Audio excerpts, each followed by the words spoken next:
Hello. How's it Hi. going? Can you Hello, see hello. this insanity or no? What do you see? I see a very Stepfordy kitchen. Is that an acceptable description? I don't really know how to explain it otherwise. Yes, that is exactly right. I think my hope was for you to suddenly end up on the thing next to me over there. Oh, I don't think it works like that, but there is a new there is a setting though. Hang on. I guess I can't see it if it's I'm all good. I was gonna do this for a second and then take it away because I can't stand it. It's a little like weird. Like I don't feel super that's comfortable in this kitchen. Yeah. This is the whole point. I was like, and I got the music. Can you hear the music? Uh-huh. This is all on purpose. I'm like, what is the most vomitous setting I could find? Not because I want you to have that experience. Well, maybe. I mean, a little. It would not make me mad if it was a little bit because you want me to have that experience. Because I think you would get it. This is the compliment under the torture. Because that's part of it. There's a big compliment in this. I'll take it. Here we go. Are we back now to normal us? I think we are. I think we're back to normalness. I mean, whatever that means. Who the fuck knows? Yeah, well, I mean, like, I don't know how normal we get, but I mean, we're back to not being in that terrifying kitchen. I was like, oh my God, this is like Mr. Rogers meets Martha Stewart meets Snoop Dogg. But like in hell or something? Well, that's the Martha Stewart part. Sorry. I don't know. I never watched Martha Stewart. My mom and I watched Martha Stewart every Sunday morning for like years. We would like sit on the couch with like our coffee and we'd watch Martha Stewart, and sometimes we'd be like, ooh, that looks fun. And sometimes we'd just laugh our asses off. And every time she got to like the end of a segment, we'd look at each other and we'd say it with her and be like, it's a good thing. Is that her thing? We didn't have it. Yeah. We didn't have it growing up. So I wasn't exposed to it. It wasn't an option. I grew up with all male chefs watching mostly. Not even Julia Child. We didn't get Julia Child. We didn't have TV till I was in 8th or 10th grade. I mean, we had like there was one government station that everybody watched, like a national channel. And so it was kind of cool because like everyone was watching the exact same thing at the exact same time. There was, in the evenings, there was like somebody had the news on for half an hour. There's one channel anyway. It's like nobody had a choice. It was a big clunky dial for no reason. You could watch 4 channels of snow and 1 channel of actual programming. Yeah. So we watched, James Bond movies were like Sunday morning, like afternoons. There was like a National Geographic segment. So there would be all these nature films, which I love, just like the African savannah, the leopard goes to the African savannah in the hot sun. It was like there was this voice, what's his face? Sir David Attenborough, I think. That sounds right. And then we started getting Garfield, but it came early in the morning at 5 o'clock in the morning, and I was obsessed by Garfield. So I had like a poster, and so I was this nerdy kid. This is going to be, I think every person that comes on this show, it's going to be like just a super nerdy conversation. I love it. Because that's who we are. This is, hi. Kristen King. I love starting shit just like, I mean, I don't know what I love doing. I love doing whatever I feel like doing, and I feel like doing this. I'm so happy you're here. Tell us who you are and what you do, because that's uncomfortable. And so I'll make you do that. Yeah, it's my least favorite thing. Every time someone asks me to introduce myself, I'm like, fuck you. Which is why we just went into it. Yeah, exactly. But we also just go into it because that's who you are, is how you show up here. I show up like this. I'm like, oh yeah, and I'm Reina, like whatever. Yeah. Yeah. Well, so I'm Kristen King. I'm a life coach. I help women give fewer fucks. So we like just take a blowtorch to perfectionism and patriarchy programming and no boundaries and all like emotional manipulation and like all kinds of bullshit. So you can like do the things you actually want instead of just trying to make yourself happy with like shit you don't like. So yeah, good times. I love that. I love that. We do similar things, and I love your language around yours. Yours is very you. Thank you. Yours is so you. And I'm noticing now how through my journey in this world of coaching, I mean, I've had so many periods I can notice in hindsight where I've been following a script or copying someone, and I'm able now not to beat up on myself about that insight either, but respect that it's what I knew how to do in that moment, and that moment got me to here. Right. So I remember when I first met you, I was like, fuck, that's good language. And I like how she describes herself. And oh my God, is this what I do too? And this person is articulating it better, more eloquently, blah, blah, blah. Right. So there was this gap. I noticed this happens whenever I see someone who I admire and respect, then immediately I create distance and awe and wonder, and the pedestal thing happens. And I'm becoming more cognizant of that now. We're both students of Simone Soul, who's amazing. Love her. And also I'm doing the work of like non-pedestalizing or seeing where it is, not even like pressuring myself not to do it. Like I'm allowed to do it, and then I'm allowed to calibrate and like put my fingers on the dials and see like, oh, I can twiddle with the knobs here. Like, what might I do with the knobs? So I'm just speaking the truth about how we are here together. Like, I really admire you. And I noticed I've copied some things about you and the way you are, just like I have with other people. Imitation is the best form of flattery. All the things I know about music, I'm self-taught because you start by copying and then you start remixing. And that's the fun part. The remix is great. Why do you think we have DJs? Yeah, mashups are like the best. I love like combining things and seeing the overlaps. I can't remember what the song was. I can sort of remember the words, but like as soon as I try to say them, they go out of my head. But there was this song that was like really popular last year, and you'll probably know the one I'm talking about. But the chorus of it sounded just like Last Christmas. Do you know, like Last Christmas, I gave you Last my Christmas. heart. So there was a song that it might have been like Leave Before You Love Me or something like that. It's like maybe Jonas Brothers or something. Every time it came on the radio, it would get to the chorus and it'd be like, oh my God, this is that song. This sounds like Last Christmas. And so I'd start singing Last Christmas, which I don't even like, over top of this song, because the two of them together was so magical. And my husband was like, you're crazy. I'm like, there's no way I'm the only person who's had this thought. So I went on YouTube and I found all these amazing mashups, and like both songs are just fine. They're not like my favorite song, but when you put them together, it creates this like whole new thing. And it's like so fucking awesome. And that's like, what's happening here right now. It's so good. My favorite one right now is Toxic Pony. Have you heard that? It's they take like Genuine's Pony and Britney Spears' Toxic and they put them together, and it's like an orgasm every time I hear it. It's amazing. I do not know this. So I was looking to pick music for our coming in music right now.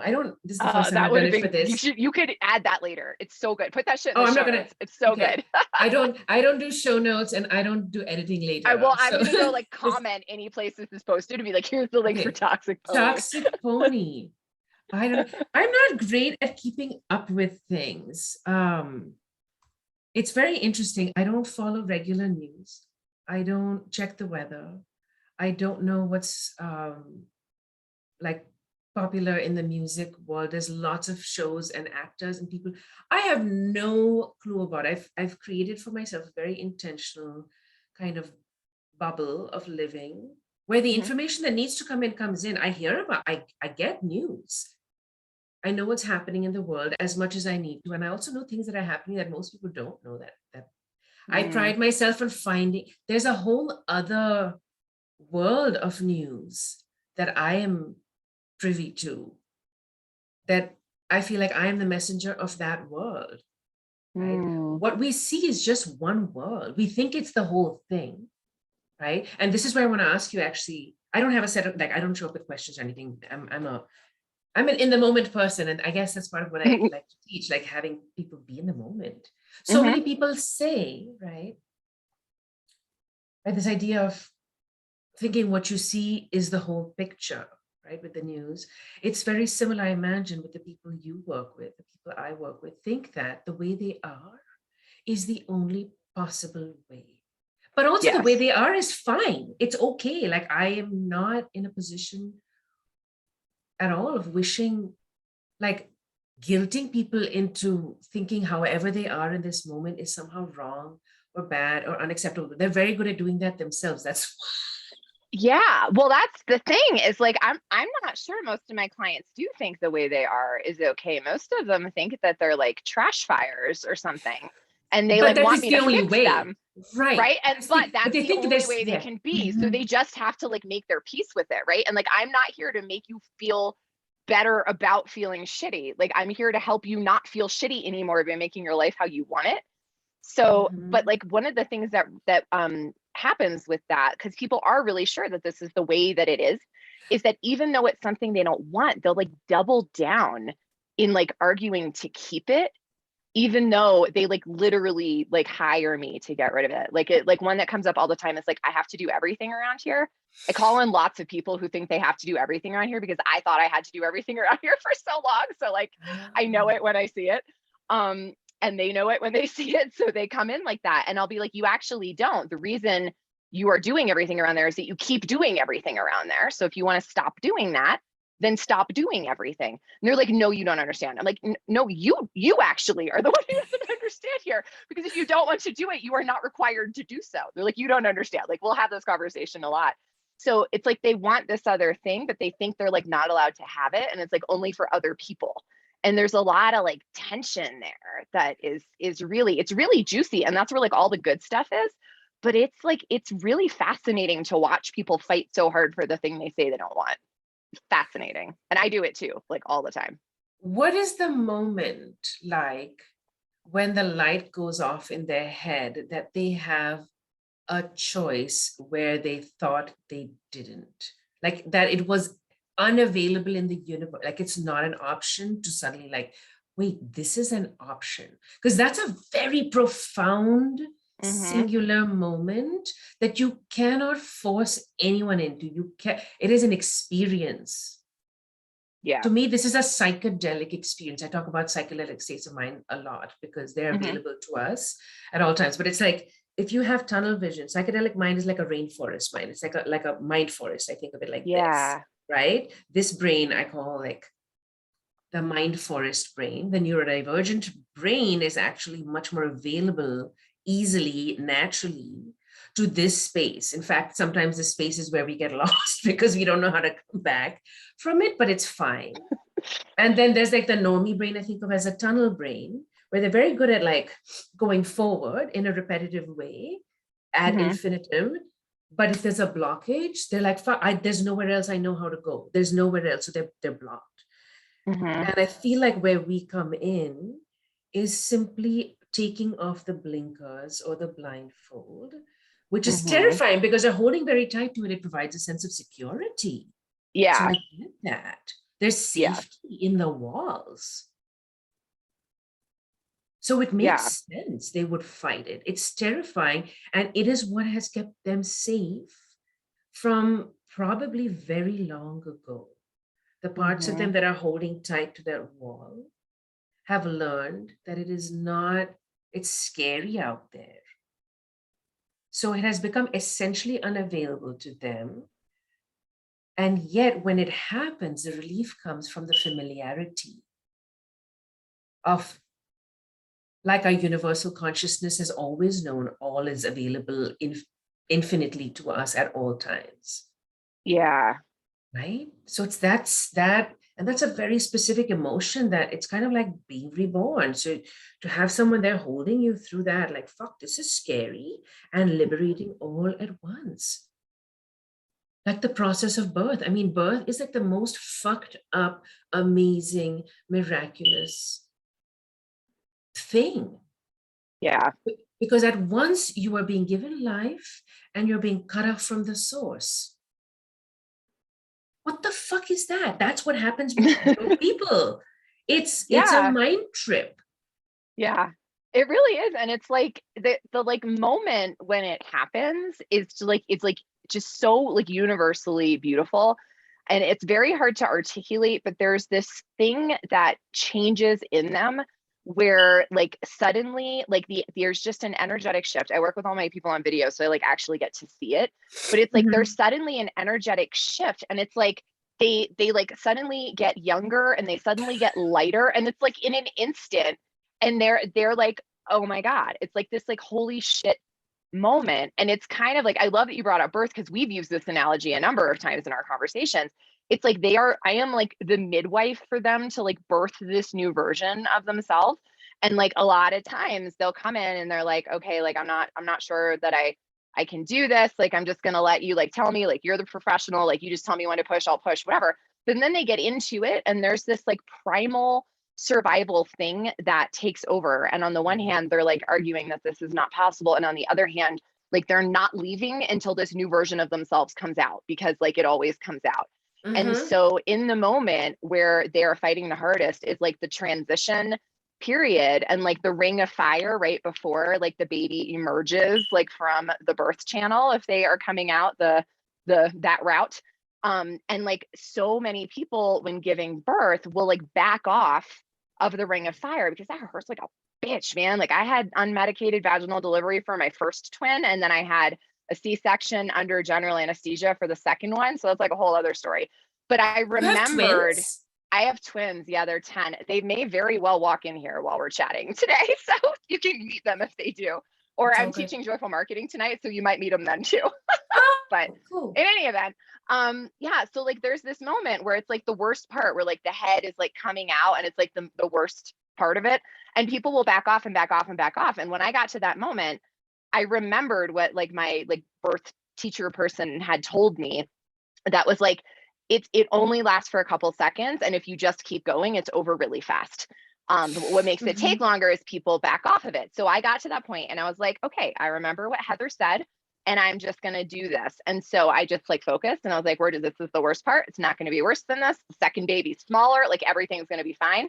And so I pushed him out. And then the doctor was like, put your hands down here and catch your baby. And I was like, wait, what? And he's like, because otherwise he's going to fall on the floor. So I reached down and I pulled him out, and I looked at him and I was like, holy shit, I just made a person, and then pushed them out of my body.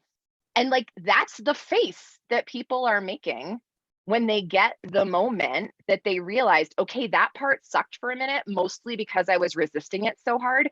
But then I leaned into it, and look what just popped out.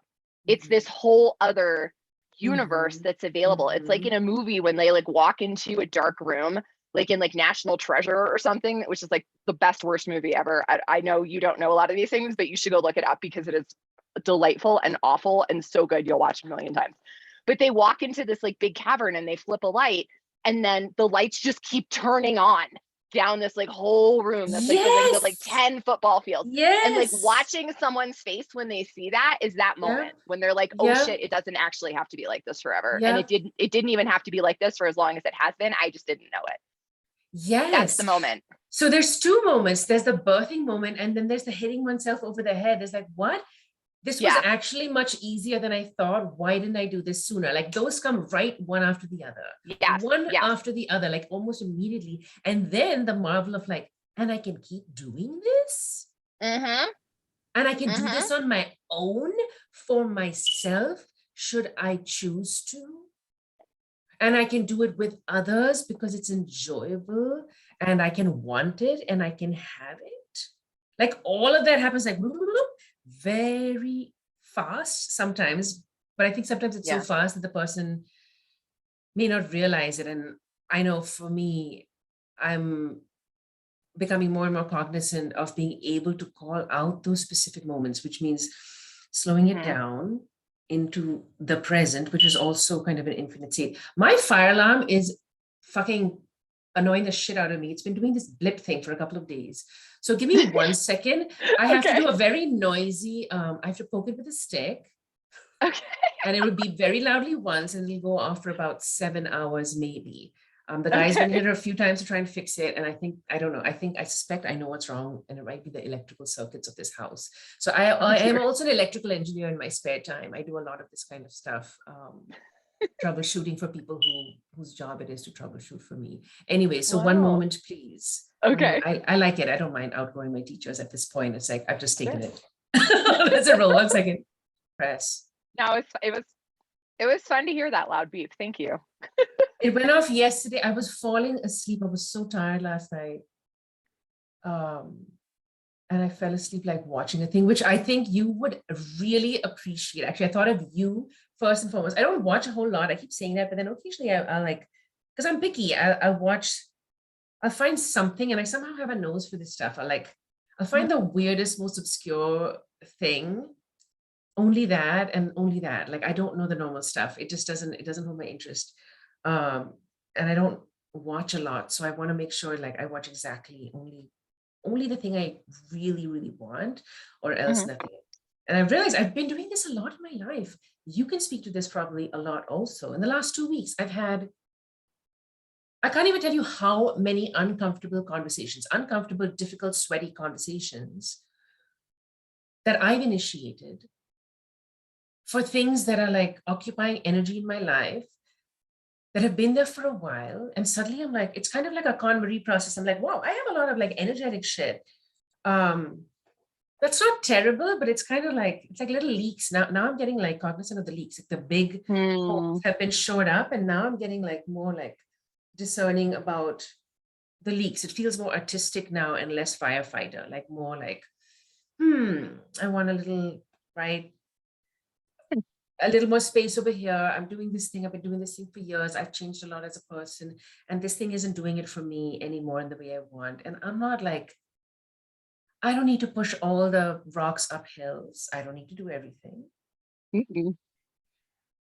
And it is okay for me to step away from things. It is okay for me to ask difficult questions. It's okay for me to put my hand up and say, hey, I noticed that there's a lack of parity, there's disparity in the way things are being done in this particular realm or that. I may have been participating in my own erasure and silencing in this space or that, which is the part I'm sitting with now. Like, it feels a little like waking up to self-abuse without framing it as such, but like there's some icky feelings about like, I have been participating in this. I have been self-flagellating in this. I've been saying, by not saying no, I am saying yes. I'm allowing it. By allowing it, Yeah. right? Not saying no allows it to happen. And I put the work of the stoppage on the person who likely is unconscious that they're doing it, because these are old patterns that have been so deeply established. Nobody even thinks about them. A lot of people are like, what are you even talking about? I've called someone out, someone I love very dearly, on possible racism, homophobia, misogyny, tokenization. Okay, this is a different realm, but am I being tokenized? Is all the HR boxes that I check, are they being used to make your thing look good, but I'm not actually being hired and paid for the work I do? You're just using my picture, my face and my words to show how diverse, etc., your thing is. But all the middle-aged white guys are still getting all the work and the money. So what's up with that? I've had that conversation in the last 2 weeks. Guess who's getting more work right now as a result of having that conversation? Is it you? Mm-hmm. Yeah. Yeah. For what reason? I don't know yet. I don't need to do all the labor of picking apart their unconscious bias, multiple unconscious biases. I can call it out as far as it involves me having my own back. I have an invitation right now from the CEO for a direct conversation. That's cool. This is what happens when I have learned to start being cognizant of higher and higher levels of difficult feelings, of discomfort, and being available to feel them. It is very imperfect. I still engage in all kinds of self-abuse, known and unknown, I'm sure, in my mind. This is also okay. I'm now okay with it. I don't have to solve this perfectly right now. Right? It's the same thing. It's like, oh, I'm doing the thing again. Like, we're going to work hard at being better. I'm like, no, not all the time. Like, same shit, right? Your people, I mean, you know all of this so well. Yeah. It's so interesting, the thing when people like realize that they've been like sort of like complicit in their own imprisonment. It's really fascinating. And it's this fine line between like, it's all my fault and I have all the power here. And a lot of the things that we do to keep ourselves safe are like literally to keep ourselves safe, because we develop those skills in the presence of, you know, acute or chronic exposure to trauma, right? And so to not approach it in that way can feel very dangerous. And also, it also, like I said also like 3 times, it also like recreates the same dynamic over and over again, right? And so like one of the things that comes up with my clients and also my peers a lot is like this idea that like other people will like reject me if they know who I really am. And then realizing that like we are self-rejecting by not letting people see who we really are, right? Or like, yeah, all of those things that happen to you totally happen to you. Like nothing invalidates the fact that like what happened, happened, what didn't happen, didn't happen, what was said, what wasn't said, right? All of that is totally true. And that happened or didn't happen however many times, and you have then gone on and replayed it thousands of times to re-victimize yourself by the thing that that previously did in fact happen but is not currently happening. And realizing that that is optional and something that they have control over is so empowering. But it can also be very overwhelming because it's often the first time. All of my clients identify as women. We're socialized as women in Western culture. And so it's really like endemic. For many of them, this is just the first time that they ever knew that they were like actually allowed to have power, that they were allowed to say no to things, that they don't have to be nice. They can just tell the truth, because they were never allowed to do that. And it has been frowned upon, and they haven't even given themselves the opportunity to test it out because like they just didn't know they could. Right. So it's like really, and so a lot of time they'll be like, oh my God, this is all my fault. I can't believe I'm doing this. It's like, no, it's not your fault. You did what you did. You didn't do what you didn't do. You weren't doing this thing. And now you can if you want to. Like, that's it. Like, there's no problem here. This is just an exit on the highway if you don't want to be on this road anymore. Yeah, I totally relate to that. It's so interesting because there's a point, I mean, I remember this, when I would completely and totally, wholeheartedly think, feel, believe, this is who I am. I am telling the truth. There is no way I can be anything else. I am doing my best. Like, I don't know any differently. If you do, like, it's kind of like telling someone how amazing it is to eat, I don't know, a really good peach, to someone who's never, ever seen or heard or tasted or been, you know, availed of the juicy delight of a peach. I grew up by the ocean in India. We barely went because the beach is kind of trashy, but it's like right there, literally. Like the salt air definitely corroded all the iron beams of the house and stuff. So we had the effects of the sea, and just like the feeling of the sea. There's something very familiar. I'm a water baby. I gave birth to my child in water. I'm happiest in water. I do my best. The spirit of my business is a blue god who comes to me when I'm in the tub having a disco bath. Yeah. Anyway, so I grew up by the sea, and there were people there were entire tour buses that would come from inland, like way inland in India. It's kind of like how people from the middle of the country in the United States go like to New York City or to California, and it's like this thing. And the people who live there just like, we just live here. Like, what? Yeah. Like, why? You're just coming to our home. I mean, this is just our home. Like, this is where we live. This is how we live. Like, why? Right. So people would come, busloads of villagers from the inland who had never seen the ocean would come. They'd never seen an ocean. And they would come and see the ocean. They would get out by this kind of this promenade called the Queen's Necklace, which is kind of like the upscale, like it was a, like the fancy ocean, where you don't have to go in. You just kind of stand and stare at it in wonderment. And I mean, it was a stinky bay, really, but it was more than anything they had ever seen. And it's that feeling of like, I did not even know this existed. My entire world was my village, right? My entire palate was devoid of peach juice and ecstasy. My ex-partner, I diagnosed him with sleep apnea, before which he didn't know that sleeping could be any other way. He did one of the earliest things after he got the mask was saying that he remembered his dreams. Yeah. He had never been able to do that before, but he did not think it was, you can't know the experience someone else has. And also getting hung up on like, I need to have all the experiences now. Like some FOMO will kick in. Like, what other experiences can I have that I don't even know about? Right. So there's always like that push and pull, as you said, between like the walls and like the endless forest, like the walls of the tunnel and the endless forest. And getting to the place where you feel like I am the DJ of this experience, to me is, and that's an eternal recursive, again, this is the psychedelic mind model thing that you said, the light turning on one after the other in that movie.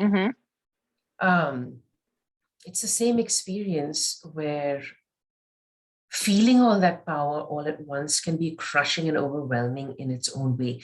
When I experienced the next level of it, which happened in the last 3 weeks, I played an immensely high energy show, a performance at a really fancy venue. It's early on in my band's career, and we're suddenly playing these like pretty high-end gigs, and people are responding really well. We're weird. We're like a transcendental punk band. So people have spiritual experiences through the music, and I'm basically coaching from stage in a complete like shamanic avatar. Like but weird, like queer and glittery.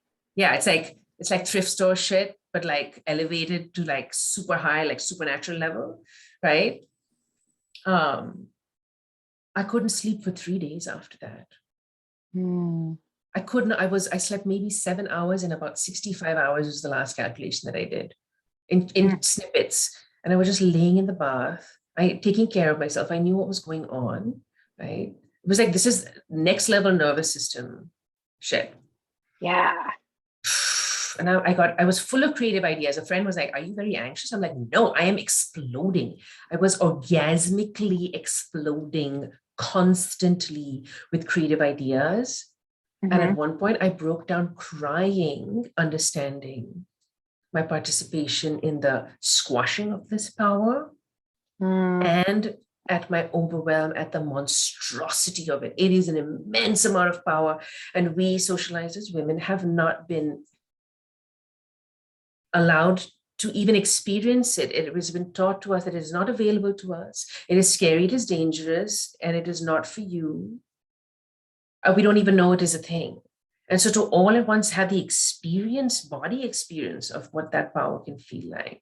It is transformative power. I crumbled and sobbed at the beauty and terror both in exactly 50-50 amounts. Right. But at least like 5 million and 5 million, or 5 bazillion and 5 bazillion percent. It was like intense. Yeah. We all have access to it. And because it is infinite, it never runs out. And I can make it creative or destructive. And I had this entire thing of like, I understand war now. I understand the atomic bomb. I understand psychedelic healing, like the power of, LSD and mushrooms and stuff, of which I do none at this point. It's been years, but I know how to access those brain states. So people who do even like short sessions with people often have a mild psychedelic trip. This is over Zoom. They're just drinking their morning tea, and they can go about their business an hour later. And this happens. So it's immense power, right? So how do you hold space for people when they have that experience. Yeah, Of I the mean, power. it's so incredible. And it's sort of like at the moment, like the light is going on, there's also like this awareness that you're in this huge space that you didn't know. And like the closest like physical tangible experience that I've had in the world that is like that is when I was snorkeling the first and only time I ever went to Hawaii. It was for my honeymoon many years ago. I got married really young. And we were snorkeling and we were like over this reef, and then suddenly the reef dropped off and like I couldn't see the bottom. And like part of me was like marveling. Part of me was like, oh my God, this is incredible. But the like larger part of me, this was like not 50-50. It was like 20% was like, this is incredible. 80% was like, we are going to die right now. Like, this is a disaster. I need to get the fuck back over the reef and I need to get the fuck out of the water. Like, Yeah. so I had that experience in that, like, you know, like real life externalized situation.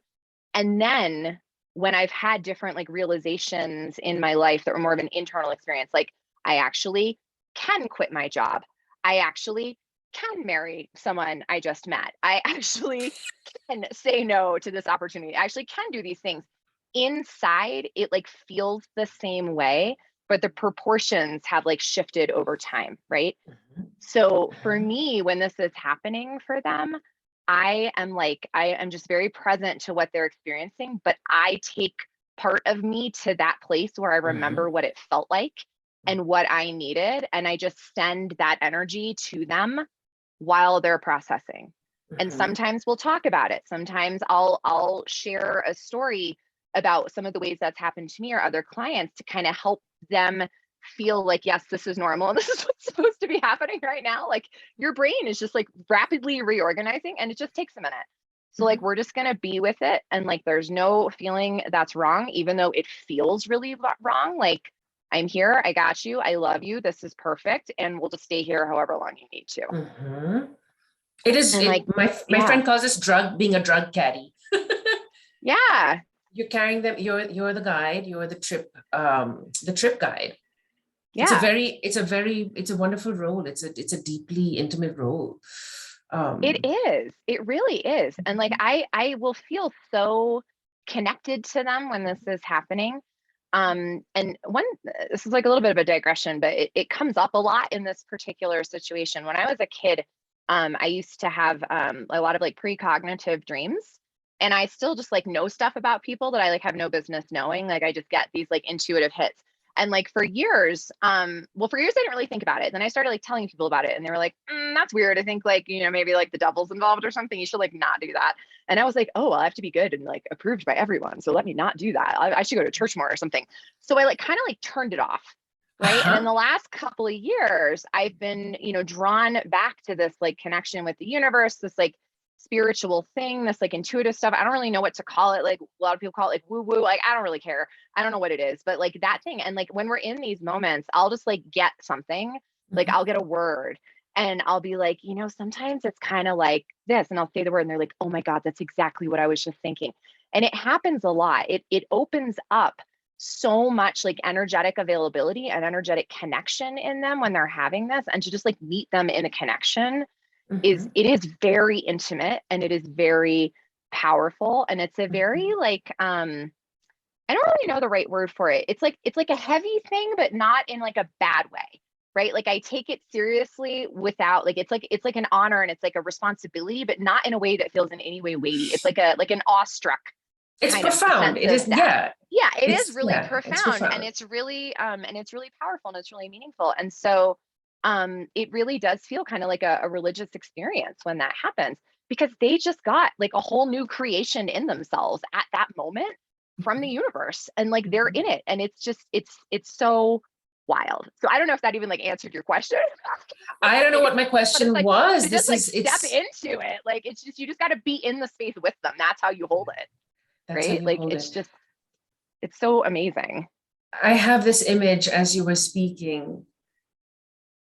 of the fact that especially people with divergent brains, we have access. I'm putting my hands around my skull right now, for those who might be listening, because I don't know if I'll get around to posting the video, but it's exciting to think about. I would like someone to do all of that for me. I love having these conversations, and the admin. Oh yeah, you can hire people for that shit, man. I know. I'm very close to, like, I just want to talk to the people I want to talk to. I want to talk about the things I want to hit record on my phone or computer and open my mind up to whoever needs it, and then have somebody else just publish it everywhere and just like turn it into the thing. Turn it into the thing. I'm very good at turning things into things. So I know how to do all of this. I'm actually pretty organized. My bandmate says, like, you're the most organized musician I've ever met. I'm like, welcome to my brain. Isn't that amazing? I have processes and I have lists, checklists and stuff. I was like, but that's what helps me remember. I have a folder, a digital folder where I organize all our songs. I know exactly where the recordings are, version 1, version 2. This is in development. This has come out. Like, I am project manager ace number 1 compared to, but he's like, but the bar is quite low. So I'm like, oh, fine. But I had this, so people with divergent brains, right? Literally think of like a Christmas tree or like this forest feeling. It does not stop where our skull stops. The skull is simply a constructed wall, right? And the dendrites, the neurons, may appear to the parts of us that can measure what we can measure and see what we can see at this point in the evolution of like scientific tools, thinks that there's an artificial boundary. There's a skull in the way, and inside the skull, there's like a few layers, and then there's a brain, and then the brain has little electrical activity. It's electrical activity that can go through skulls. Yeah. What are words but the one form of electrical activity? It's a parcel of energy, which is electrical activity. So this is not woo. This is super science, actually. Like I like the metaphysics of it. I'm right, neurobiologist, metaphysician, like that. It's that. I get the science of it. My daughter got this. She one day just is standing there on one side of the room saying, Mom, we're connected. Let me show you how. And this is what I do with grownups. The kids get it already because their brains are naturally divergent. We just fucking put walls and walls and walls around it. Yes. Yep. 100%. So my job with adults or kids is like, just the walls are an illusion. The skull is an illusion. I mean, yes, keep it safe and wear the helmet when you cycle, but but it is an illusion in terms of the electrical activity, right? So when you're talking about being connected, you are actually physically in physicality connected, just the way my daughter said. Like her feet are on the ground. I'm also standing on the ground, and the ground is connected to me. I love how you just said that. I love how you just said that. Yeah. So this is simply a reminder, right? When I hear people talking a lot about, I'm unable to relax and I'm just not able to be present. I'm like, do you know what it feels like to be relaxed and present? You don't know. It's available to you right now. You think you have to do a certain set of things. You think it needs to look a certain way, right? You're on the beach in a hammock sipping a pineapple, or right, I don't know, in the forest, like petting a horse's neck, or your house is perfectly organized, and it's basically like a tampon commercial. You think you have to be in a tampon commercial to be relaxed and present, like you're so or like funny, Summer's dude. Eve, like the douche commercials, like that's like. Yeah, no, but it's so not these like images that. have been planted in our minds. These images have been planted in our minds so you get the thing, like, so you get stuck in the same pursuit, the pursuit of happiness. This is something I've been thinking about a lot. I was like, it's not a fucking pursuit, avoiding the shitty feelings, right? Running away from the shitty feelings towards this impossible, unattainable, a non-existent, perfect happiness. That's the trap. It's available right now, as are the shitty, but it's just like, where's your focus? You can switch it and be like, oh, I can be present for one moment. What does it even feel like? It feels like, sometimes it feels shitty. Sometimes it feels euphoric. Often it's kind of in between. Sometimes it's gray and dusty and has like, unfolded laundry on the bed. Nobody knows what feeling present really feels. This is why, I mean, maybe at some point in my life, I will just teach through music. Like I'm an improv musician now. Almost, I mean, I play songs also, like some structure, like a little structure is great, having a little bit of a skull, but also knowing like it is available to you to go anywhere and be present with the music. It's the most, one of the, anything that involves the body is a great way to experience what it means to be present. So sex, music, sports, right? Anything physical where you put your intention into it, because the body can only be in this time right now. The mind can go into the past, the mind can go into the future. And something like improv forces you to be in the present. It's a type of meditation, and your mind will wander off and come back. Right? You may do some things by rote and come back. And that's part of it. You don't have to be fully present at all times either. That's another perfectionist thought. I'm not present all the time. Like, you don't know. No. Bleh. It's like, I don't want to be present all the time. I really want to check out when stuff sucks or is like boring AF, man. Like, I don't want to be present with that. We have parts that can, that are dissociative parts that are highly useful. I call on them all the time when boring shit is happening. Like, please let me play in my mind. Many of us are overthinkers, right? And beat ourselves up about that. I'm like, no, my mind is a great escape hatch, right? Old trauma means I tend to escape more often in there. And so now I can see, hey, I want to intentionally escape right now. Like, this is like boring the tears out of me or whatever. I can turn it on purpose now. I'm not trying to push it away, right? We don't have to push it away. And we don't have to be present all the fucking time. There's some moments where it's very useful to be absent. Oh my God. Well, and especially like, I don't know. How old is your daughter again? I can't remember. She just turned 7. Okay. So like, I've noticed that I'm like more present with my kids more of the time now. Like 7 was sort of like a turning point for me. Because like before that, and especially with twins, it's just a fucking lot, man.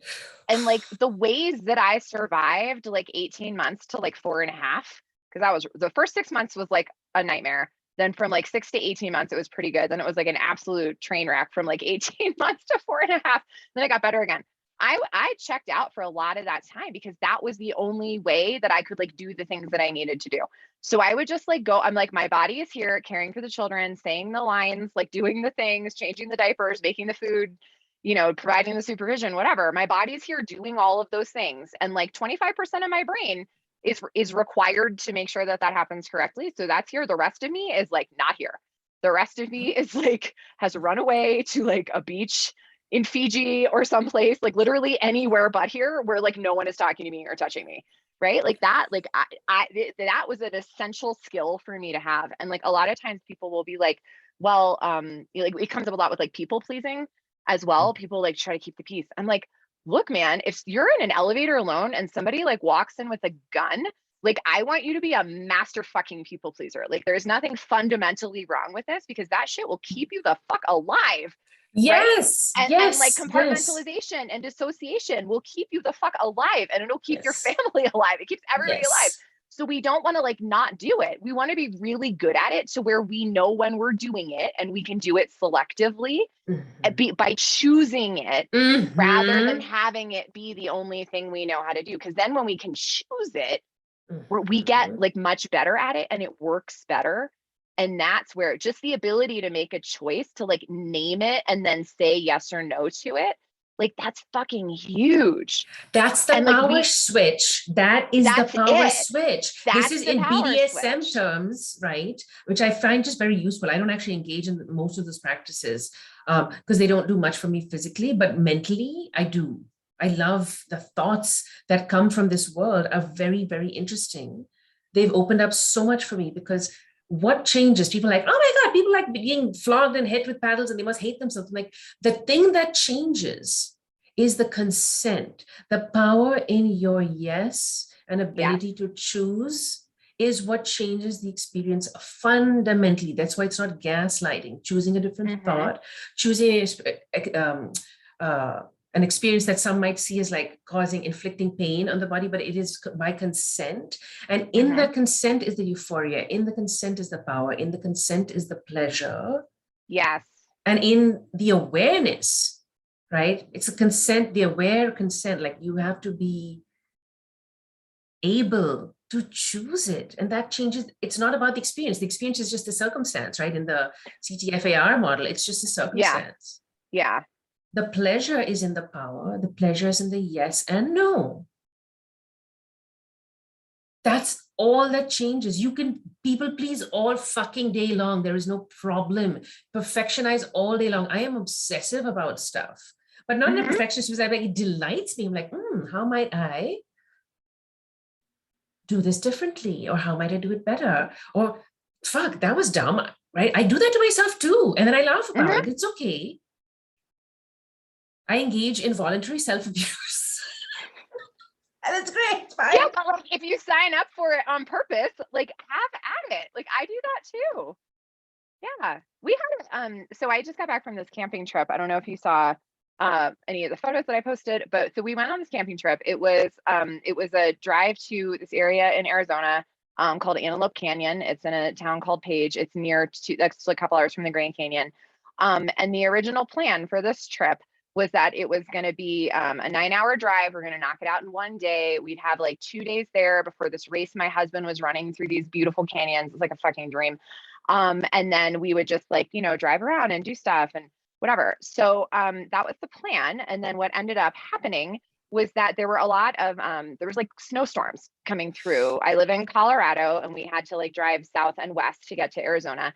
And there were just massive storms coming through. So we left like a night earlier than we were planning so we could try to like get ahead of the weather. It didn't work. We got an hour away from home, but it took us 2 hours to get there. We couldn't see the road. We had to go to a hotel. And then the next day we had to take like a big detour, like hundreds of miles to get around the weather and the accidents and the road closures and all this stuff. And then we hit more weather. So it was like another night in a hotel. It just kept going, right? So it ended up taking us 23 hours across 3 days to get to the place that we should have been like that day in 9 hours. And then when we got there, we hooked up the water in our new camper that we had bought in September, but have had a number of problems with it. So it was the first time we were going to be using it. And when I hooked up the water, we discovered that the people who told us that they had winterized it were either full of shit or bad at winterizing. Like, I'm not sure which one, but every single water connection in the camper, like shot at water everywhere. So like the camper flooded. So we had no running water. It had taken us like 23 hours and 3 days to get here. All the stuff was going on. And I was like a salty cunt about it the whole time. Like I did not handle it well. And I was like mad and I was resistant. And I was like, this should not be happening. And then one of our mutual friends from Simone's group was like, bitch, you are manifesting this shit and you are making it worse. Cut it out and fix your vacation. And I was like, fuck you, you're right. And I was like, okay, if we were supposed to have running water on this trip, we would have running water on this trip. Therefore, we are not actually supposed to have running water on this trip. Do I believe that all humans have access to, like, have the right to have access to clean running water is a basic human right? Yes, I do. And I am not supposed to have running water in my camper right now. I'm supposed to go to wherever and buy water. That's what I'm supposed to do. This is exactly what should be happening. And like the moment that I decided that, the moment I decided it should have taken us how long it took us to get here, it was supposed to be this way, and chose it exactly the way it was, the whole rest of the trip was awesome. And it was like my personal hell before I picked it. Wow. And like I've done this with like my brother's death.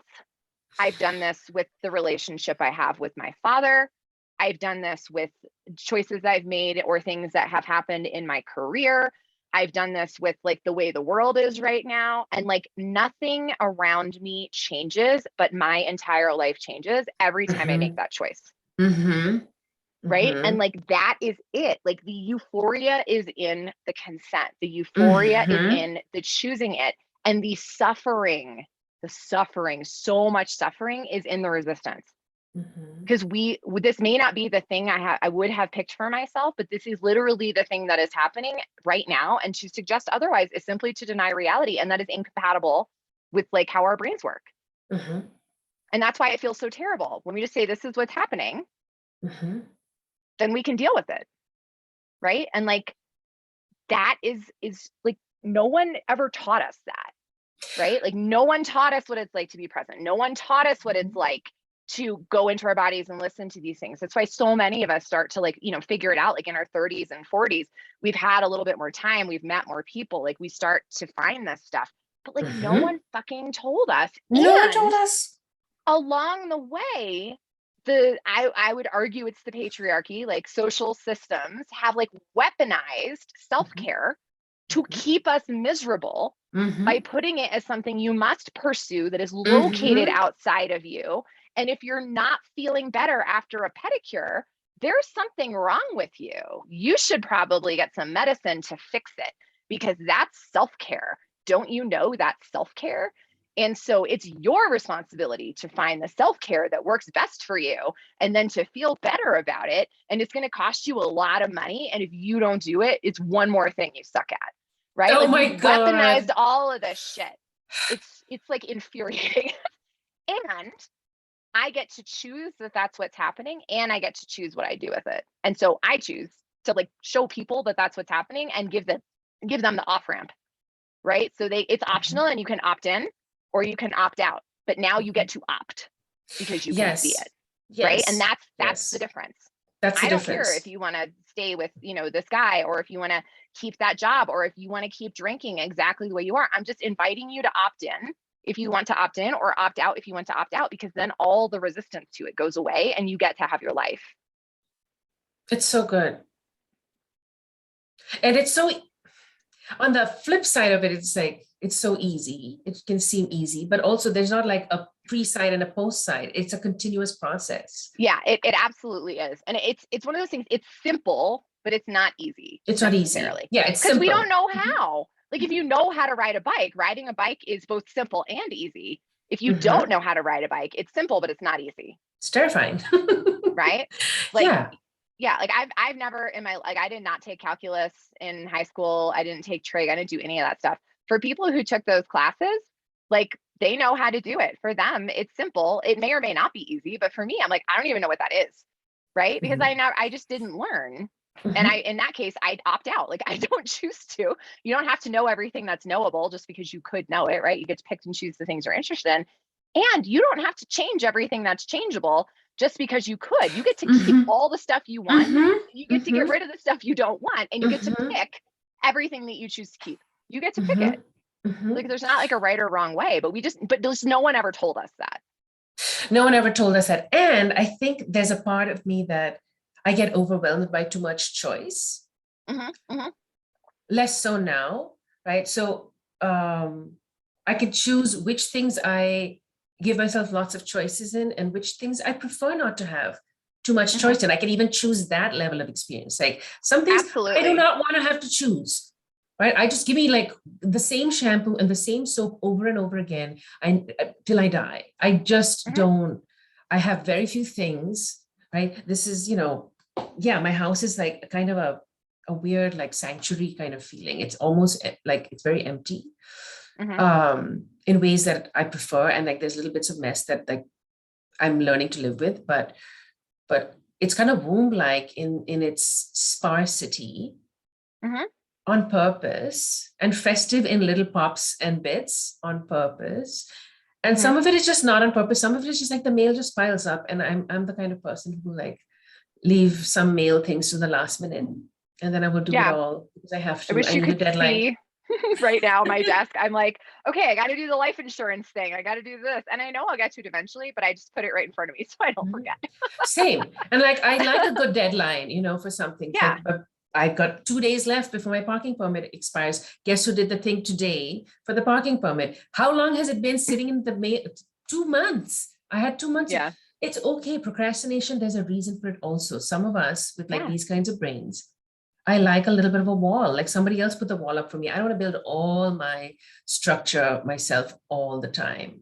So yeah, absolutely. I get that the choice can be overwhelming. How do you choose, right? Once you know you have choices, on what basis do you choose? It's like going to a restaurant, like everything sounds great. I don't know how to make this choice. How do you choose a doctor? I don't know how to make that choice. How do you choose a good therapist that's a good fit for you? How do you choose a life partner?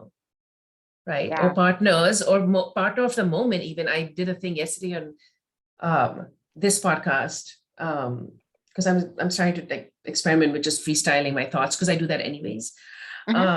And it was all about leveling the playing field between like being single or being not single, like being partnered. And I discovered there's a hierarchy, right? It's a Oh yeah, social for hierarchy. sure. And like, it's better to be in a relationship than not in a relationship. And I'm saying in a relationship in quotes, because we're always in fucking relationship.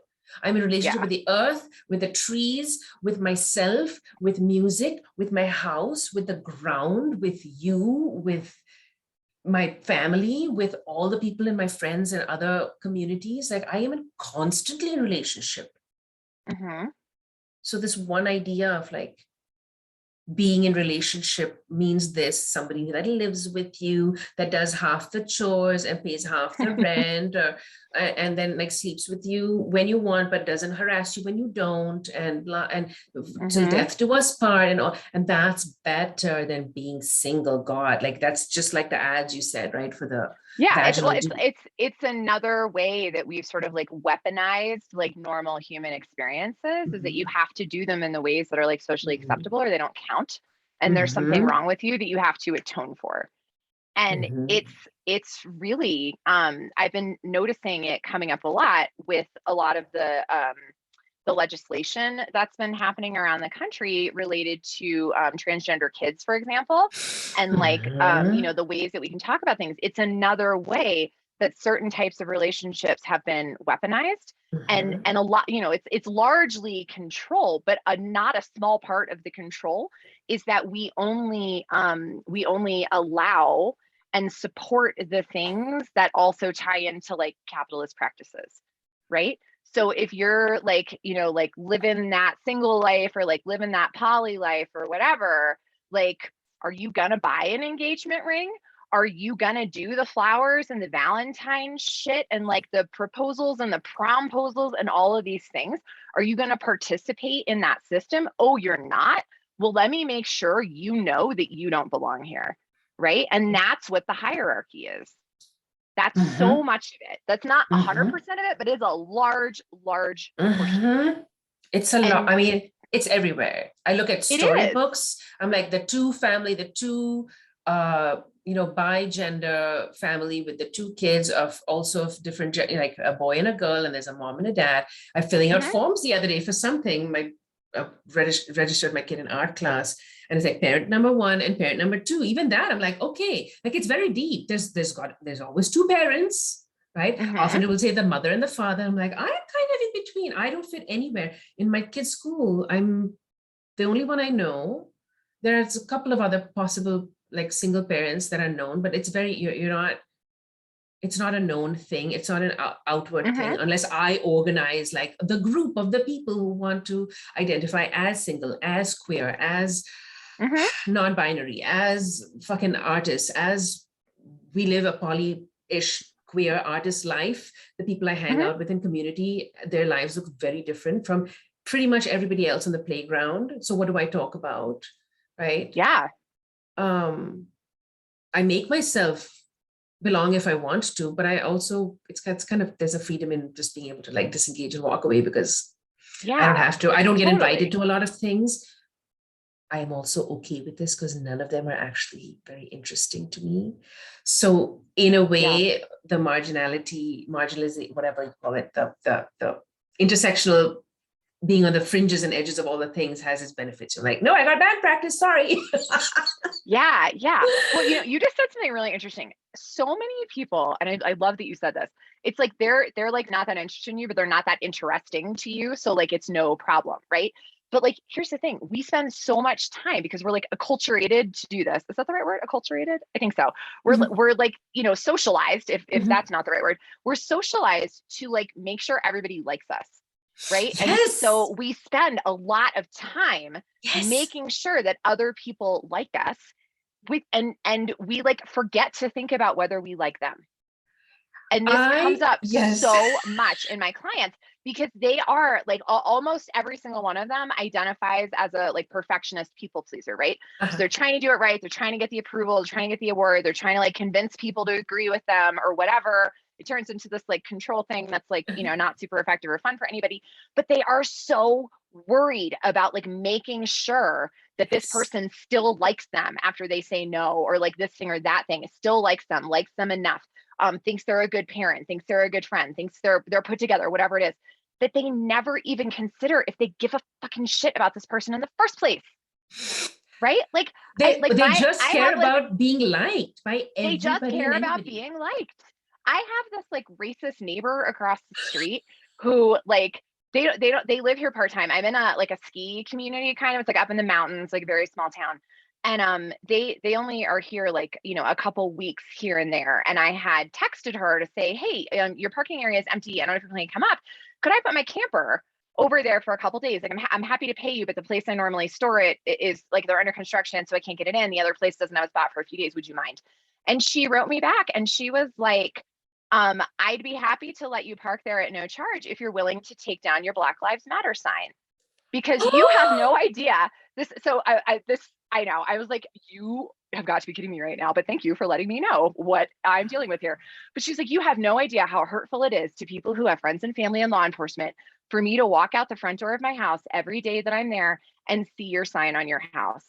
And what I could have said to her is, bitch, my dad's a sheriff's deputy and my brother is a corrections officer. And the only people who have a problem with the statement Black Lives Matter are racists who think Black lives don't matter. And if you think that's an attack on law enforcement, what does that say about what you think the fundamental tenets of law enforcement are? You can go fuck yourself, you racist bitch. I didn't say that. What I said was, and that's going to be the intro for this episode. I wish I fucking had, Raina. I have regretted since then that I did not say that to her, but I wanted to keep the peace with my neighbor. What I said instead was, I will make other arrangements. That was like the only thing I said back to her. And she said, thank you for understanding. And I stopped myself from saying, oh yes, I understand perfectly well. Thank you. I didn't even like respond to her at all, but I thought it. And the reason I didn't say it is that I was worried about whether or not she would still like me. I love her. She's not a great neighbor and she's a fucking racist. But like, why did I do that? Because I'm socialized to it. And so for me, this has been like an incredible learning experience to like process that experience and like what that meant for me and why I responded in that way. And like, what like danger switches did that trip in my body? And like, I went into like, it wasn't quite a fawn response, but I had to like actually stop myself from like fawning over her and like making her completely unacceptable perspective okay, so like we were still okay. I was able to catch, I don't want to be particularly okay with her, but I also don't want to like start a war with my neighbor, so I didn't, you know, say the things. But what I did do was add a pride flag and put a spotlight in my front yard, point it at the sign. Oh my god, my god, I love it. This is the passive aggro dig. It was like it's passive it's aggressive. Great. Yeah, and but that pride like, with rainbows. The subversive response is like what women have used to claim power in ways that we thought we were allowed to, right? And so it's been like a real like fascinating case study for my brain. And it's the example that I go back to all the time. It's like, we are so worried about being liked that we forget to consider whether we like them in the first place and whether we actually want that type of person to like us. And I don't want her to like me. And then I had, so that's why the spotlight felt great, because I'm like, awesome. Like, I see your complaint and I raise you a spotlight. And every time you say something else to me about it, I'm like, I need some like, you know, like a gay sex sculpture by like a Black artist that I can like put in my yard. Like I want to like add all these things. Every time she complains, I'm just gonna like add shit, right? Yeah. Because like fuck you. Right. But so this has actually changed some of the ways that I've like responded to other situations since then, because that one has been such a great lesson for me. Like I choose that happened because it has given me such value and it has taught me so much about myself. So I just this week, I'm part of a community of like product ambassadors for a line of athletic products. I have been, I quit. I saw a post on social media by another ambassador who was making like bigoted, hateful, transphobic comments about trans athletes. And I sent it to the people at the company and said, hey, I want to make you aware of what your ambassadors are saying. This is bigoted, it's hateful, it's transphobic, and it's my sincere hope that this is not welcome in this community. Please let me know if my assumptions are correct or if I'm going to be seeing myself out. And the response came back as like, look, we don't police what people say, blah, blah, blah, blah, free dialogue. Maybe they've never met a mom of a trans kid. I'm a mom of a trans kid. Maybe they've never met a mom of a trans kid and had a conversation and blah, blah, blah, blah. And I hope that you can just like unfollow them and carry on. And what I wrote back was, and there was some other stuff, like someone I've had a relationship with for many years. And it was very kind. It was very thoughtful. It was also completely unacceptable. And so I wrote back and said, look, I can tell that you put a lot of thought and care into your response. I really appreciate it. And I'm not available for any space where transphobia is not a deal breaker. This is transphobic. That's a deal breaker for me. And you have the right and the obligation to run your community and your organization in a way that feels ethical and aligned to you. And I have the right and obligation to remove myself from spaces that do not feel ethical and aligned to me. I'm done here. Bye. And like, my husband will let you know what his decision is, like where his line is. This is mine. I'm out. And so I went and removed myself. I unfriended, like, you know, everyone involved. I was like, I'm not fucking doing this. I'm not fucking doing this. For you. It's like, I'm not going to try to make you feel better about your shitty approach to this. Yeah. And like, I get it. I get why they are choosing to be liked rather than to say something, because I've done that too. I have empathy for that, right? Like, I don't think any of these people are like, you know, like wastes of skin or anything like that. But like, the best way for me to love you is from a distance. So like, we're done here. And like, I was only able to do that because I keep pointing because our house is right there. It's because of what happened with the neighbor, right? And so when you're like, you know, they don't invite me to things, but I'm not that interested in them. I'm like, fucking good. Like, because like, if you don't have anything to talk about, if it's like always weird or whatever, like you don't have to go there, right? Like if you don't want to do it, like just don't do it. But we're like, we think we're not allowed to do that. I can't tell you how much resentment I have harbored about not being invited to these group family camping trips. Oh God, that sounds terrible. I don't like camping. I like sleeping in my bed every night. I like waking up to my bathroom and my kitchen every morning. Very rarely will I put my head on another pillow or what. I like things in a certain way. It gives me a certain sense of like peace and calm. I sleep much better. I don't like camping for many, many, many reasons. The hair in the shower, I need to shower.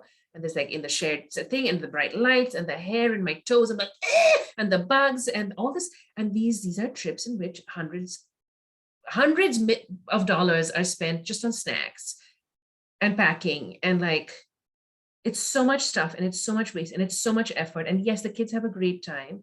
And there's another parent in my family who is willing and able and enthusiastic, not only to attend these things, but to organize them and do it in that way and be the one that everybody likes and be the one that does all these things. And the kids have a great time. And my kid has a great time, but also comes and tells me like, she doesn't actually like all of that stuff as much. I'm like, oh my God, I'm like cackling and this is going to go public. Anyway, it's funny. So it's fine. It's so funny. And then, but I was having resentment about not being invited to these things. Yeah, well, it's not feel wanted. And I was like, so that's what it is. It's like I was feeling left out. And then when we did have gatherings together with these groups, in other situations, there'd be many like references to that time at the thing that we went to that I wasn't, I'm the one who's not part. Like they have a lot of group experiences that I'm only part of some of them, but not those ones. And then I realized a lot of my life is also like that. I have very unique experiences that most people in like a normie life are not privy to at all. And I don't even like, if some of that comes up in conversation, they're actually a little envious of my fucking fabulous life. I have a very fabulous life. My life is very freaking fabulous. Yeah. Like I could be the advocate for like single on purpose parenting. You don't even have to get divorced. It's every parent I talk to is like, I just want time alone. I'm like, try my way. It's so great. Yeah. No, well, and your life is fabulous because you are fucking fabulous. I'm like obsessed with you. I like love everything about you. It's so much fun. But like, here's the thing. Your life is fabulous because you are fabulous and you are in your life on purpose Yes. fabulously. Right. Yes. And I like, make very if you were fabulous to get choices. invited to these things and to go out of some sense of obligation or like a need to whatever, it would be significantly less fabulous because that sounds fucking terrible. It's off. Right. I play the Like, tape. The minute I say, wait, play the tape. So if you'd been invited to the thing, you'd feel obliged to go. You'd be upset about all the money you spent having a shitty time. You'd be upset about yeah. how late it got, how everyone went to that restaurant that you don't even like. And again, you paid all this money for like shit. It's not a money thing. It's just like, I spend my money on art and on music and on it cost me so much to play the show I played last weekend, not because I paid for the show, but the after price is so high. And I got paid like $30 for the show. It's crazy. I spent 25 at the bar. You know what I'm saying? Yeah, it was But it's my worth it. passion. I had to get a massage. I had to like take 3 days off, all that. I'm like, I want to fund this lifestyle. I love this lifestyle. I'm willing to do whatever it takes to have this rock star lifestyle. And it does not involve going fucking camping with not people I love, but experiences I hate.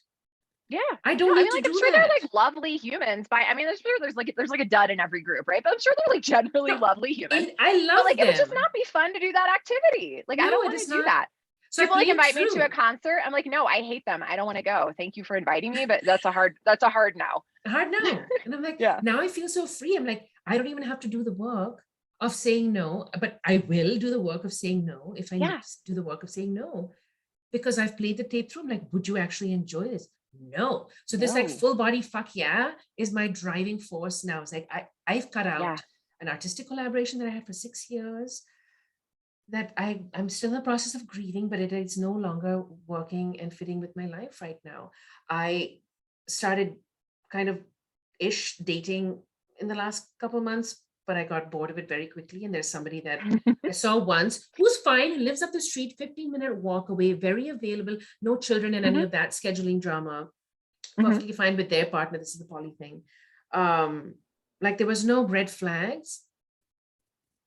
Great, knows a lot about food, very, very attentive, which is important, very prepared, right? Reliable, like all the things, checked all the boxes. Check the boxes. Check the boxes in a way that many have not checked the box before. And yet, however, I was not excited about it. And I sensed a place in me that was like, but it's pretty good. So maybe you could make yourself like you could grow into this.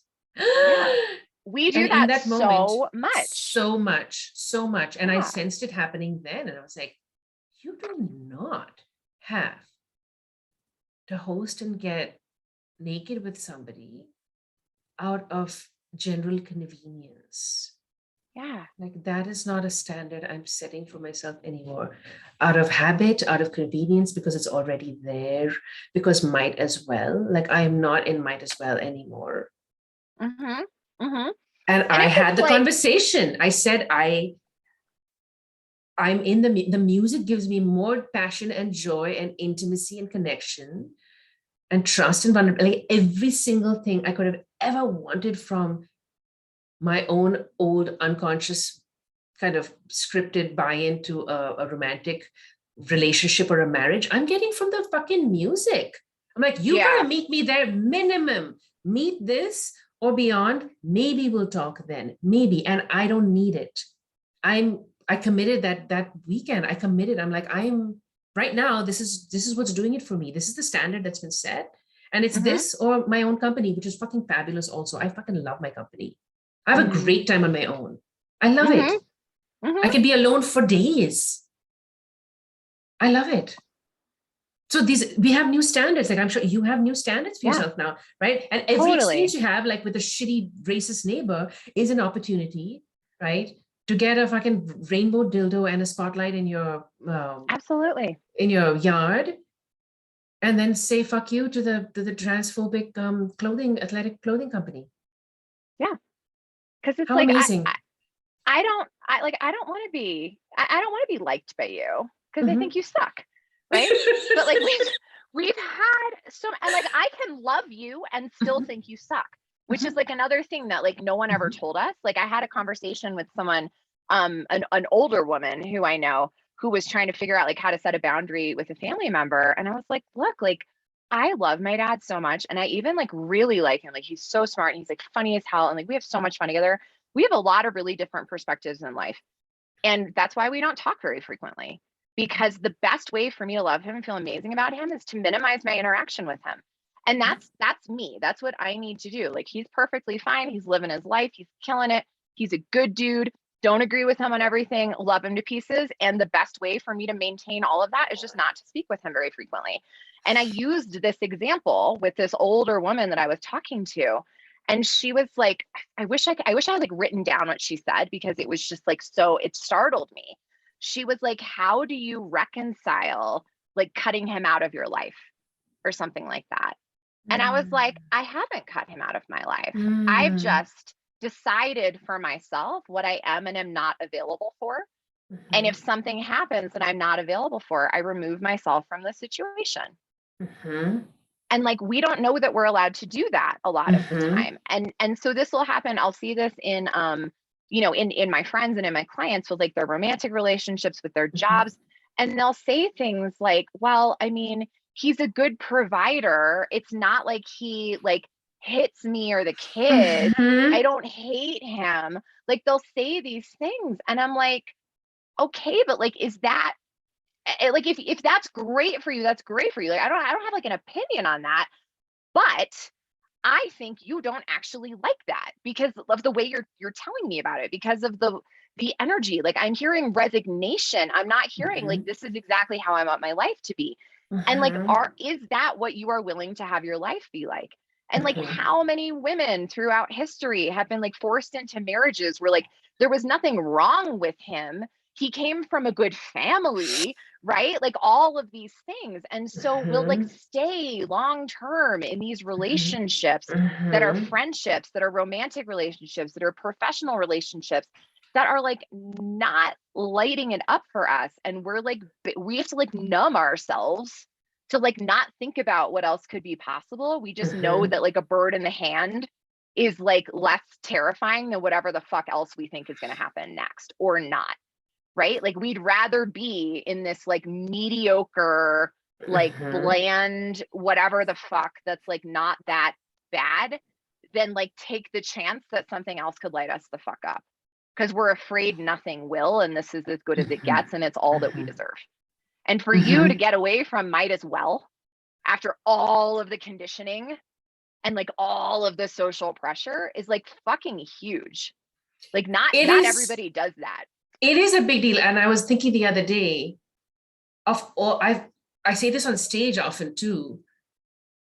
It's like I feel like an alien. I've come from very far away from a very long time ago, because I am one representation of many, many, many, many, many things. Like many different things have come together to form this, right? Growing up socialized female in India, right? Where it's pervasive. If you are above a certain age and unmarried, there's a problem with you. If you are too intelligent, there is a problem with you, right? You can have a fancy degree because it makes you more marriageable. But if you're too intelligent, no one's going to want you.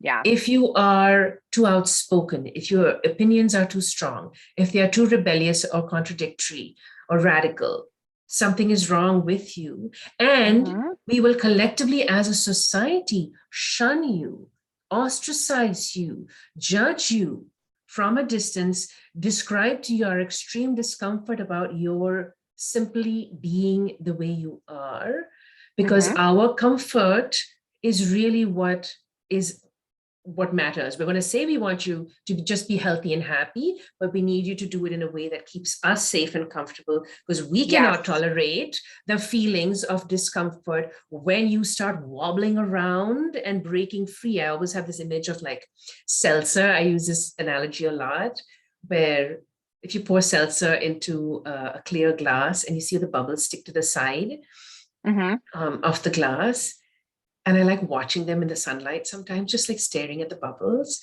and seeing some of them have a little extra energy, right? They start wiggling a little bit. Some of them wiggle, and some of them are next to each other, kind of like bloop, and then they'll join together, and then they have more wiggle energy together, and then they'll find maybe another one and bloop, and then they become a bigger bubble and then have even more wobble energy, right? And some of the tiny bubbles get very nervous about this, but then one bubble gathers enough energy to escape, and bloop, bloop, bloop, it goes to the surface and boop, and it pops and it's free. And the little bubbles get very upset about this because they are very lonely and scared and alone. They don't sense that there's any other bubbles near them. So this is where I can have compassion for my people, my relatives, my brethren and kin in culture, where I understand it comes from a place of fear that very few people have done this before.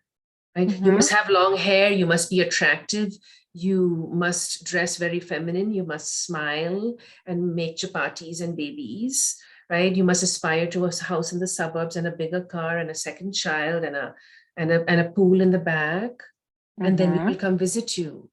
If not, if you have a small house in the city, right, that you rent, and you're a single middle-aged divorced parent living a wild and fabulous life, we have discomfort around that, and our discomfort is your responsibility, but we will not say so. We will assume so. We've trained you deep subconsciously within to feel this and automatically do the work for us. This is where I have stopped. I had this conversation last week too with two relatives that I love dearly, who expressed their discomfort around my increasing transparency in my public life. And they said, we're worried about you, and we are uncomfortable with the amount you are sharing. And I said, and I will share this in our Joyful Marketing group as well at some point. I said, you can turn the television off, I still love you. I am not going to block you, right? This is for like, block your mom for that kind of a thing, like that. Yeah. Right? I am not going to block, and I'm just saying mom because that's an inside joke. I'm referring to different relatives here, but you don't have to block your mom, because even that is me doing their work. I said, they signed up to watch this. I will remind them that the buttons are in their control. And I giving them permission, not that they need it. It's like, I do not have to give you permission. I'm simply going to remind you, you do not have to watch this movie, but this is my movie. I've been playing your movie for my whole life, and it has been killing me. Now I am in this for me, and I will continue because I have got my back. And I am here for people who need to hear this. And what you are seeing, by the way, is the tippy tip of the iceberg. You do not know what happens underneath the surface of the water. It is big.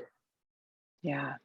You see very little and you're freaking out. Be thankful. It's like, if you can't handle this, I have bad news. There is a lot more where that came from. And it's not about me dancing, in my granny panties on the internet. Although that sounds really fun. But I'm like, that sounds awesome, actually. I know. I'm like, who knows? Yeah. I mean, maybe. Right? But also, like, I don't perform for people's entertainment anymore. I do it for my own. Right. That's exactly it. And you in this situation are like, I also don't perform for other people's comfort anymore because I perform for my comfort. And if you are uncomfortable, which I love, you are also. Right. Also, yeah, absolutely. And it's like, and you are not required to do anything that makes you uncomfortable, but I'm not responsible for that. Right. And that's it. And there's so much power in giving people back what is theirs and being clear about what is yours. There's so much power in that. I said, I will not press the buttons for you. I will not block you. I will not unfriend you. I will not unfollow you. I will block people like if they are like harassing me. Yeah, I'll do it for me, or but I bothering won't other do it people. for you. But I'm not going to do it for them. I have no problem with them being there.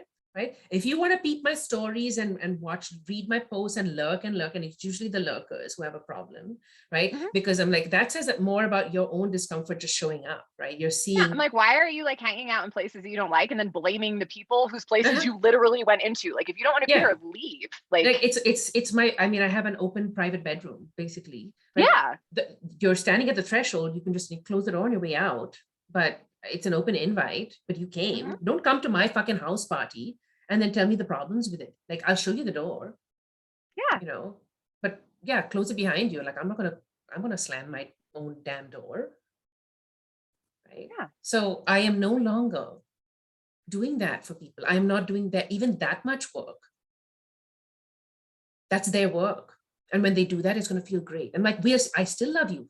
We can WhatsApp, we can text, we can call, we can whatever, or not. mhm, Like, this is not, like you said with the other example, it's like, oh, are you cutting this person out of your life? No, I'm just asking them, not asking them, I'm offering them the option to change the channel if they want. Like, mhm, this is my channel. I get yeah, to do my channel how the fuck I want.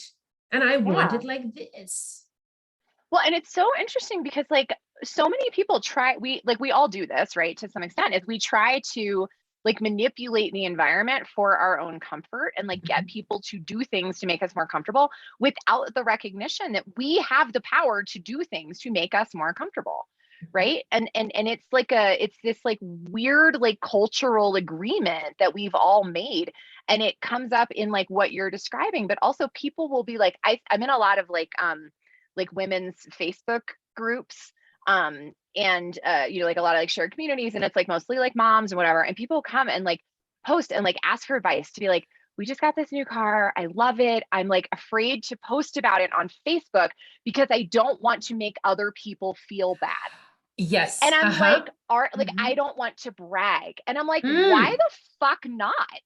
Like, Mhm. go, if you're excited about something, you get to tell anyone you want. And if someone else has a problem with that, like that's on them to figure out. It's not my job to make myself small so you feel bigger. If you want Mhm. to feel bigger, to like steal a word from The Simpsons, it's your job to embiggen yourself, right? Like it's, yeah, there was like a statue in The Simpsons of like the founder Jebediah Springfield or whatever, and it was like the largest spirit embiggens the smallest man or something like that. And they were like, embiggens, it's not even a word. But like, it's not my job to make myself feel small. If you want to feel bigger, it's your job to get bigger.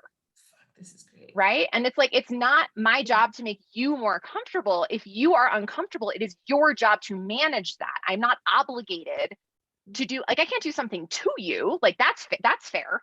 If you don't consent, like, I can't do things to you, but Mhm. I can do things for me that have nothing to Mhm. do with you. And you can choose to be part of it or not. But that's Mhm. on you. That's not on me. So like people will post like passive aggressive shit. Someone will be like, oh, so and so got straight A's, or so excited about our new house or our new car. And someone will be like, must be nice. And when people do that to me, I'm like, it's fucking awesome. You should totally try it. It's really nice. I highly recommend it. Cause like, look, if you want it, go get it. Don't try to make me feel bad about the fact that I got it. And this isn't to say that there aren't like inequities and disparities, you know, and all these Mhm. things, but like it's Mhm. not my job to not have things because you don't have things. Mhm. I get to create a space modeling where we all get to have things, Mhm.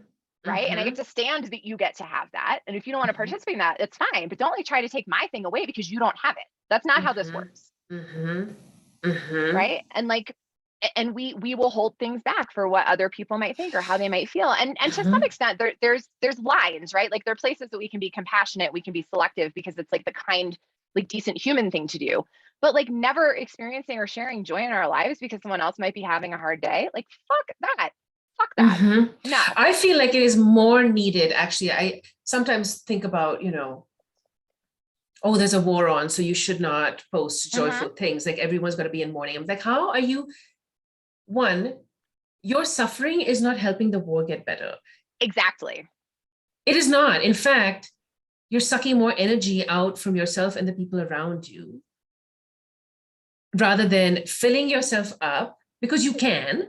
This is the choice. Your suffering is by choice.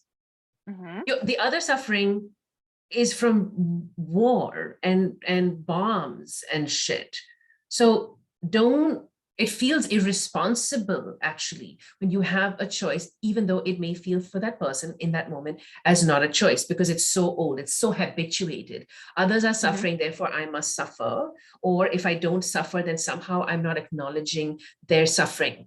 Right? This is very all or nothing kind of monomind thinking. In IFS, it's called like monomind. You can have multiplicities, extreme multiplicities, right? Extreme paradox. Right?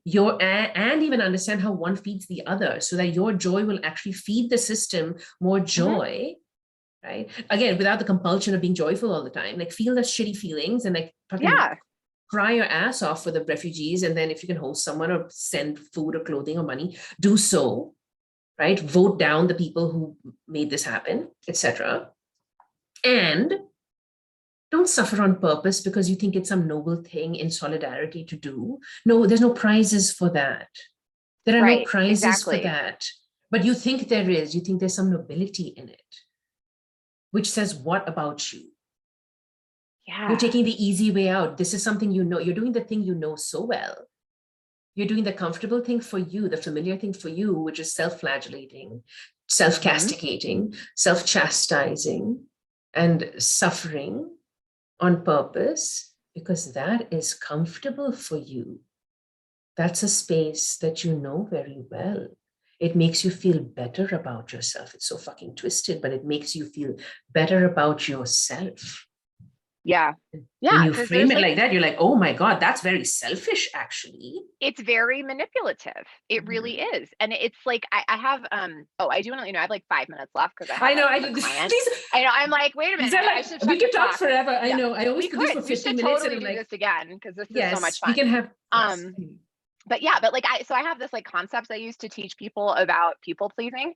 And I call it the people pleasing continuum. Like, that's like the sanitized title, but the real title is the fuck you, fuck me continuum of people pleasing. And on the fuck me side, we're like sublimating all of our own needs and emotions to manipulate people into feeling some kind of way about us so we can control them. I'll make you think this about me, so you make me feel this way, right? And then on the fuck you side, we're dominating people to control them so we can like feel some kind of way, right? And like when we're doing this like performative suffering, so we can be like good people, so everyone knows we care about the world, and like all this shit, and we're like pretending like this other stuff isn't there. That is like fuck me and fuck you. Both sides of the continuum. We are lying, and we are manipulating, and we are controlling, and we are not being authentic, and we are not telling the truth, and we are not in any kind of power. We're in like false power because we can't actually make anyone else feel any kind of way, no matter how much other people tell you, like, you made me uncomfortable, therefore you need to change. No, I did not. You are uncomfortable, but I did not make you anything. I'm just here and you are experiencing discomfort, right? And like, it is so manipulative. I want to, be performatively whatever about what's happening in Ukraine or what's happened in so many different places. So you think this way about me, so I feel like a good person. Right? Like, that's right. It's outsourcing your work. You're making other people do the work of liking you because you can't like yourself. This is the crux of it for me. I'm like, stop outsourcing the work to people who have not consented to it. They haven't signed. It's not my job to do your emotional labor. Exactly. Yeah. And they don't even like you because it isn't really you. Yeah. You are lying. They might like the lie, but they don't actually even know you because you haven't given them the agency to decide for themselves because you have withheld information. And like, that is so manipulative. And most people don't realize they're doing it. Many of them do it with the best of intentions. Like, there are not that many nefarious people in the world. We just hear a lot about the ones that there are, right? So like, most people don't realize they're doing this. They're not doing it on purpose. They're not doing it with malicious intent. But it's like kind of the way that women have been subversive, the way I was subversive with the neighbor. It's the way that we think we're allowed to have power safely. Yes. Right. I use resentment as the entry point emotion. Right? Yes. What is resentment? Resentment is the craving, the desire for power.